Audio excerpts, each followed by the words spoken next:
Hi అండి అందరికీ. ఈరోజు మధ్యాహ్నం లంచ్లోకి దొండకాయ టమాటా కర్రీ అండ్ టిఫిన్కి సేమియా ఉప్మా చేస్తున్నాను. ముందుగా స్టవ్ పైన ఒకవైపు కూరని స్టార్ట్ చేస్తున్నాను. జీలకర్ర వేసాను కదా, ఇప్పుడు ఆనియన్ వేస్తున్నాను.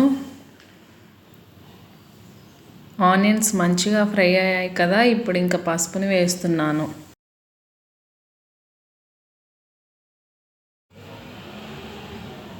టమాటా కాంబినేషన్లో దొండకాయ కర్రీ కాబట్టి అల్లం పేస్ట్ వేస్తే టేస్ట్ బాగుంటుందని అల్లం పేస్ట్ వేస్తున్నాను.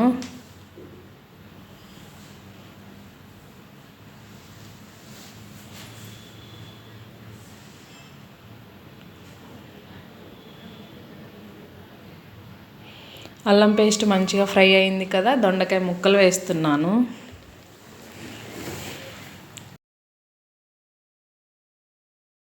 ఇప్పుడు దొండకాయ ముక్కల్ని మంచిగా కలుపుకొని మంటని సిమ్లో పెట్టేసి గిన్నె మీద మూత పెడుతున్నాను.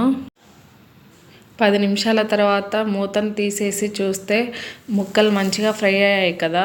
ఇప్పుడు మళ్ళీ ఒకసారి మంచిగా కలుపుకొని, ఈ ముక్కలు ఫ్రై అయ్యాయి కాబట్టి టమాటా ముక్కల్ని వేస్తున్నాను. టమాటా ముక్కలు దొండకాయ ముక్కలు మొత్తం మంచిగా కలిసేలాగా కలుపుతున్నాను.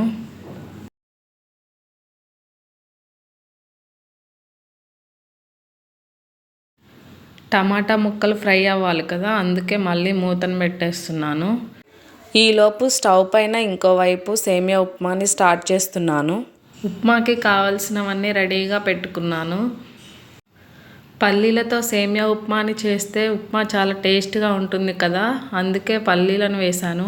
పల్లీలు మంచిగా ఫ్రై అయ్యాయి కదా, ఇప్పుడు పచ్చిమిర్చి, ఇంకా ఆనియన్ ముక్కలు, ఇంకా జీలకర్ర వేస్తున్నాను.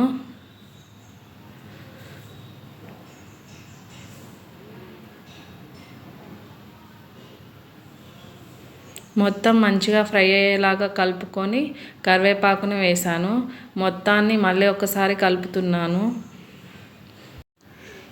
ఈలోపు పక్కన పొయ్యి మీద ఉన్న టమాటా దొండకాయ కర్రీ మంచిగా ఫ్రై అయింది కదా, ఉప్పుని కారాన్ని వేసి మళ్ళీ కలుపుతున్నాను.